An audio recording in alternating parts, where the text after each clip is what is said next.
everybody, my name is Tanya and this is the Summertime Madness book tag.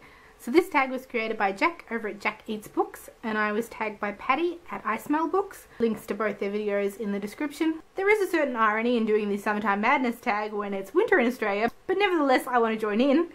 It actually has been a bit better here the last week. We're finally getting some sunny days with a bit of warmth in them, but it's still really cold at night. There are 7 questions in this tag, so let's get started. So number 1 is to show a book with a summary cover, and this was actually really hard. I don't have a lot of books at all that have summary covers. It took a bit of thinking to find something that would be suitable for this, but I have found something, and so I've chosen The Next Thing on My List by Jill Smolinski. As you can see on the cover, we've got a scene of a woman's shoes.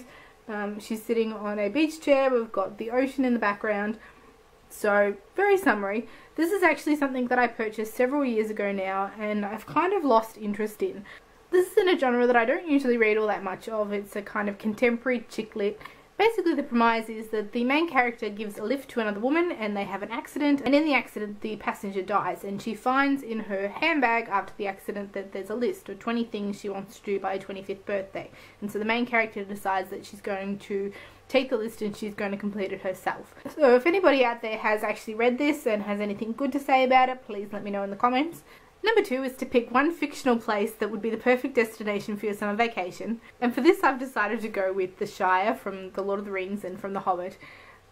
I think the Shire would be such a great place to visit. I did have a slight conflict of the Shire or Rivendell, but I've decided to go with the Shire. I don't know that it actually took place in summer, but I'd love to go to Bilbo's 11th birthday and to see a fireworks display by Gandalf. It of course helps that the films are set in New Zealand and there's such stunning scenery, but I just imagine the Shire as lush greens and, you know, just cottages, and I think it would be lovely. Number 3 is you're about to go on a flight to your summer vacation, but you want a book that will last you the whole flight, so what novella do you choose?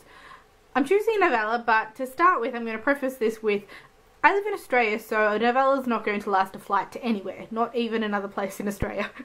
I went to Europe last year and it took 24 hours to get there. I'm going to need more than a novella. But for the sake of the question, I have gone with Twixt Firelight and Water by Juliet Marillier. This is her short story collection Prickle Moon, and it contains the novella Twixt Firelight and Water, which is a novella set in her Seven Waters universe as part of the Seven Waters series. I think the timeline takes place between books 4 and 5 in the series. This novella adds further backstory to the characters that are in the series and what took place before the series started, and was fantastic. It particularly follows the storyline of one character and gives them a background that we had no idea existed. So it's a great novella and a great addition to the series. I do wish we could have spent more time with the characters that we were introduced to in the novella. I think it was wonderful reading about them. I haven't read all that many novellas, but this was an easy choice anyway, even if I had read others. Juliet Marillier is always going to be high on my list of anything, and the more I can spread the word about her, the better.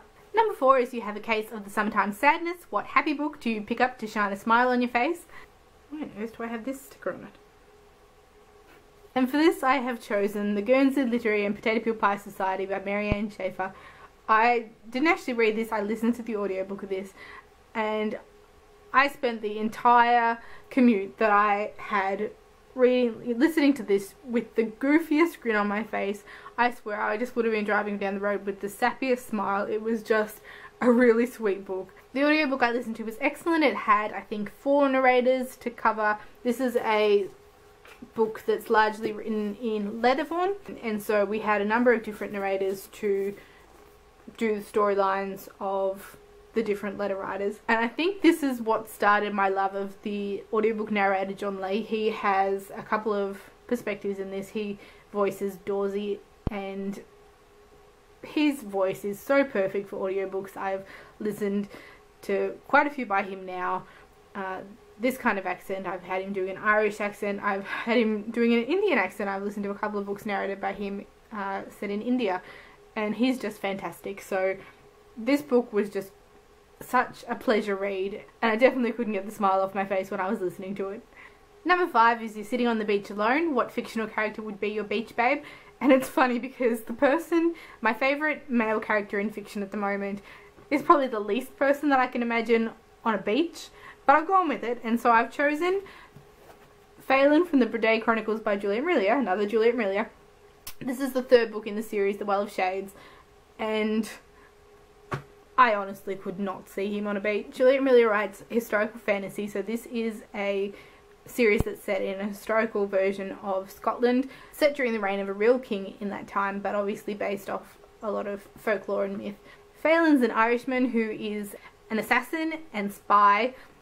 He's a man without a past, without emotions, but as the series goes on, and especially by the time we get to The Well of Shades, he really does. We get a backstory for him and such character development. His story arc in the series is my favourite thing about it. It's the reason that the series keeps getting better and better for me. So Phelan would be my beach babe, even if he hated every minute of it.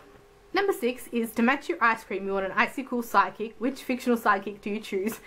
And again, my first thought of sidekicks is the most inappropriate person, is not icy cool at all, but I've decided to go with it, and that's going to be Lula from the Stephanie Plum series by Janet Ivanovich. Lula is not icy cool at all. She's completely overdramatic, over the top, but so fantastic. Lula is a curvaceous, likes to wear tight-fitting clothing, ex-hooker, and aspiring bounty hunter. And honestly, she makes the situations that Stephanie Plum gets herself into worse, if that's possible. I can't say exactly that she's the comic relief, because these whole books are comic relief in themselves. I've only read the first 12 of this series. There are over 20 now, so I'm getting a bit behind, but I've never laughed as much, laughed out loud as much as I have while reading these series. They're just so over the top and just hilarious, and Lula's a big part of that. So she's not icy cool. She'll probably make anything worse, but we'd have a good laugh. And number 7 is share the summertime happiness. Who do you tag? Now, summer is almost over in the Northern Hemisphere, so I'm not giving you much of a chance to do this before summer ends, but regardless, I'm going to tag Sarah at Sarah Actually Reads, because it's about time that I tag you back in something. So these were the books that make up my summertime madness. Thank you for watching, and I'll see you next time.